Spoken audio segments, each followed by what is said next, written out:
When we talk about oneness or being one with the universe or realizing yourself as the universe, these are very abstract terms, abstract ideas, if they're just ideas to you.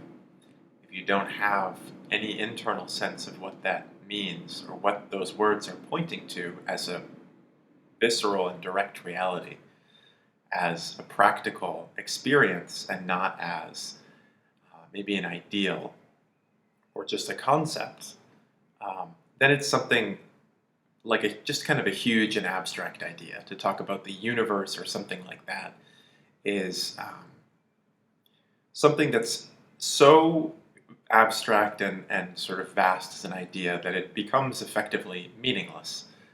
And the question arises as one starts to read more about awakening and consciousness or get into this sort of world of um, talks about consciousness or ideas about consciousness.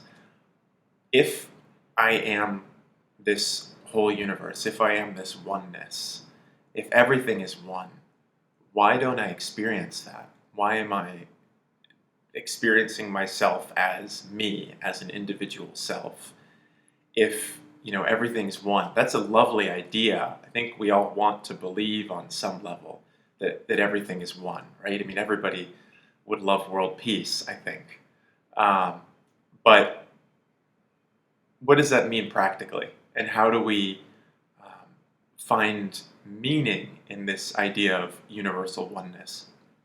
Other than just something that we would like to believe, maybe we say we believe, oh yes, everything is one. It sounds great. It would be great if people behaved that way, and it's a nice ideal to strive for, I think is how most of us think of it. But is it actually true? I mean, what does that actually mean when push comes to shove? Are we actually one, or are we a bunch of sort of individuals who can conceive of oneness, who can imagine or envision oneness, but who at the end of the day are separate beings with their own needs and perhaps their own motives, and who can only aspire to oneness. So if you look in yourself, your first experience might be, well, let's be honest, I'm me. I can envision or even kind of like inspire myself into some experience of oneness for a period of time, right? I can like get on board with this for a period of time, but then I come back to what feels like reality for me, that I am this personal self with a life trajectory, with things that I have to do, with, I have to save money, I have relationships that I have to take care of, and, I have to like keep up my individual world so that things don't fall apart for me.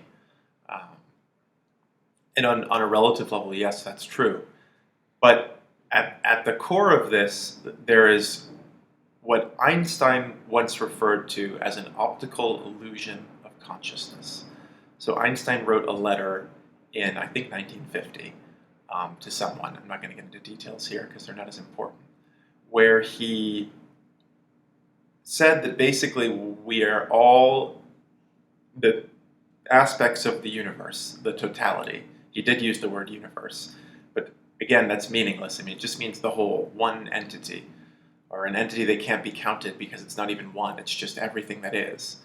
We're all just aspects in space and time, because here I am in physical space and in a particular time right now, of the whole universe, which is all space and all time. It's the whole thing. We're just aspects, and it's an optical illusion of consciousness that we're separate. So we experience ourselves as like these feelings and this individual self. And sure, on a relative level, that's there. But it's an optical illusion that all of those things are separate from what we fundamentally are, which is this whole universe expressing itself through a particular focal point in space and time. If you're following me, you probably are. That's good. Okay. So you look within and you see, I'm this limited self. Like, this is who I am. I'm this name, I'm this, occupation, whatever. This is where I am in my life. And meditation or just spiritual like discovery, it could be through meditation or it could be through any kind of like silence or any kind of communion with the self. That could happen through walking or through any activity that you love, through creating something, through play. It doesn't have to be like, meditation as an idea in the traditional sense. But whatever you do to connect, as you practice that and look within, the limitations that you experience, the small sense of I, right, which is like the ego in philosophical or religious terms. The ego is this, well, it depends on what philosophy or religion, but in many religions, the ego is this experience of a personal individual self, right?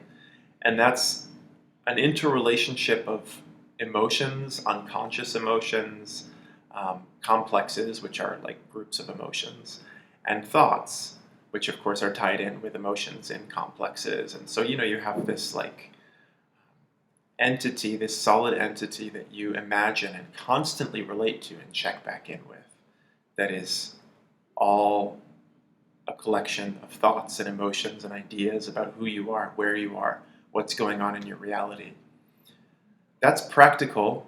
It's useful to understand, your schedule for the day, where you have agreed to be, and how much money you have in your account, as long as we're existing in a world that is functioning through exchanging, capital. You need to know where your capital is. That's like a practical thing to know if you want to survive.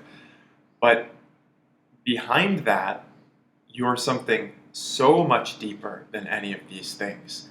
And the optical illusion of consciousness is that you are out of touch with the profound totality of what you are. And you're only experiencing yourself as all of these pieces that interrelate, check back in with each other, and create this sense of self. But in silence, in communion, connecting to yourself, however that happens for you, something very subtle starts to arise. The veil, the illusion, the optical illusion of consciousness, of being this individual, limited self, dissolves a little bit. Maybe not fully. It's not like you're suddenly enlightened necessarily, which would be the complete dissolution of this optical illusion of consciousness. But you see, this is not real. Like, it feels like I'm this individual person, but I'm something much bigger. I'm something much more connected, much more significant. That's why I'm here.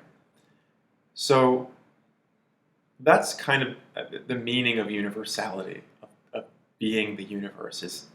It's not something you're going to experience in your thoughts. It's not something to aspire to. You already are the universe. You don't have to try to be it. If you aspire to that, you're just creating another complex of ideas of something that you're trying to be. But there's no reason to try to be something that you already are.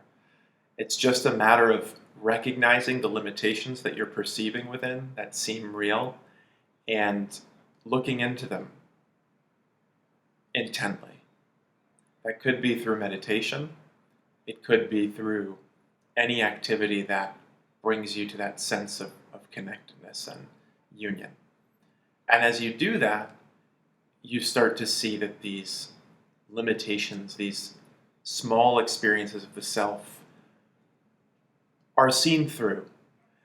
You may still have an ego. You may still have a sense of where you are on a relative level, of, how much money is in your account, who you know, who you have a relationship with, where you're going, tomorrow. All of those practical things, you may still have ideas and sort of a sense about internally. Those things help you navigate reality, right? That ego functioning is practical. It keeps you able to exist in space and time, because we are on a relative level in space and time. But all of those things are seen as relative, and the experience of the self as something much more profound and infinite and eternal becomes the base experience of who you are.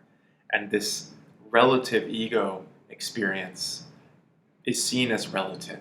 So the illusion is gradually seen through as you meditate and look within and come into the self. More and more you see the vastness, the brilliance, the unconditional reality of